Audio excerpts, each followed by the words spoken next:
not going to bring Kyle into this. And then she said, no, I said, you're not going to bring Kyle into this. Like the meaning of how she said it, meaning like, you know, you're not going to bring Kyle into this, are you? Like, yes, of course you are. But, or was it, you're not going to bring Kyle into this, meaning you wouldn't do that, right? So this was like the catch, right?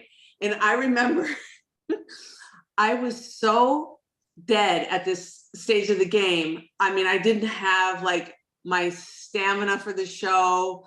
I was just like, what the hell? And I remember them literally like passing me like Monster and like caffeine drinks, like drink this, because I was almost really, I could have fallen asleep at the table. And I wanted the night to be over. And I remember as we're sitting there and they're, Eileen and Renna are going after LVP, and I'm mouthing to Kyle across the table, say something, because Kyle believed Renna's version. Kyle believed that LVP was trying to throw her under the bus, right? And I said to Kyle, like, I'm like mouthing to her, say something. And Kyle's like, no. And I don't know if I don't think they showed this. And I was like, why would you not, if you believe it? And then remember Kyle said, you know, we all kind of left him at the table and said, you throw me down the stairs.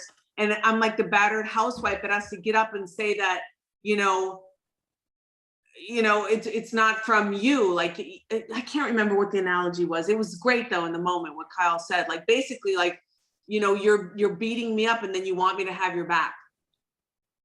And it was honestly a little bit of that this season, like where Kyle sat there to keep the peace with Kathy after she's been beat up, and whether we saw that with Kathy or not, that's what she, honestly, I felt the same exact thing when I watched Kyle sitting there. I'm like, this is like season 6 where she's just taking it, not saying anything because she wants to keep the peace, but she'd be so much better off eloquently making her point of how she doesn't want to be someone's punching bag and be done with it. But look, Kyle is a master at the game. She's in that category of, you know, she knows what she's doing. I mean, which doesn't ingratiate her to audiences either anymore. And Kyle has fallen out. You know what? I mean, she's not, people don't hate her. Look, I don't think, you know what it is for me? I mean, look, I don't really know if she had, okay, she says they don't like her because of LVP, because they feel like she did LVP in with the dog, right? Yeah, and yes, and yes. That's why she's just like, well, and I don't think Kathy, this whole thing with Kathy has ingratiated her to anyone. I think a lot of people are team Kyle, and they're like, the way Kathy said, now Kyle, you know, that and a lot of people think that Kyle was crying profusely because she was scared for her life. That's what some people think, like that she was like, the ramifications of Kathy are going to be huge. But my whole thing is, listen, you had this already. You know, people say Kyle is like invested and she gets points on the show. That's what some people have said. What kind of point? Like she's like a producer of some sort. I don't think that's true. I don't know. But, you know, look, you started the show with your sister, Kim, and that didn't exactly help your relationship. And so I understand we had COVID. I mean, Kathy came on the show, she says, because she was bored in life. Instead of going to Capri and the south of France for that summer, she couldn't travel. And she said, sure, why not?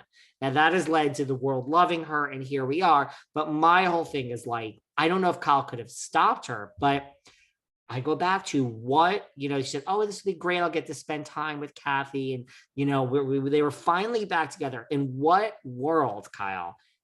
How is this? Like, didn't you foresee this? This happened already with Kim. Like, how did you think this was going to be good for your relationship with your sister, where you just patched it up? This is real world. Well, how did this happen? How did she come on your show? I don't think that Kyle, I remember thinking when I was watching part 3, I don't think that Kyle knew that Erica and Rena were gunning for Kathy like they were. I think Kyle was busy hosting in Aspen. She had the Kimosabi visit. She doesn't know what's going on. You know, what did Kyle hear? Well, she said she did hear Rena order the other tequila, but you know, again, in that instance, Kathy's a grown woman that can fight for herself. You know what I mean? If it's not Kyle's job to say, you know, Rena, don't order that tequila. I mean, come on. Let them do that out. And by the way, like these, I don't put anything past these listeners of Behind the Velvet Rope. Someone sent me a DM that like, and no, I am not going back to watch to see this because I'm way too busy. But someone said, did you see that, David? The bottle of tequila was empty and there was nothing in it. And the bartender poured a fake drink and Rita pretended to drink it. And then they're saying that is not producers, that's Rina. She tried to set up Kathy. It was all a plan. She snuck like the bottle of 818. She brought in herself and put it on the thing and said, "Hey, just pour this when I ask you." That's what one of these lovely Behind the Velvet Rope listeners. I'm sorry, I don't remember who said. And honestly, I could see that. I could see it. I would say, yeah, possible. I would say 50-50. I don't know, but it's not Kyle's job to completely caretake Kathy. And if Kathy is who everyone says she is, she should be able to handle herself. And I think she can. And I do think that Kyle, when the shit had already hit the fan, I do think that Kyle should have stood up for Kathy. But I do think in the same sense, when Kyle said that Kathy came with her teeth, gritting at the club, like, we're out of here, whatever. If that were me and my older sister that did that to me as a grown woman, I'd be like, the hell we are. Don't talk to me like that. So I get it. There's all of these things, but I don't feel like Kyle has to be, vilified for any of this. You know what I mean?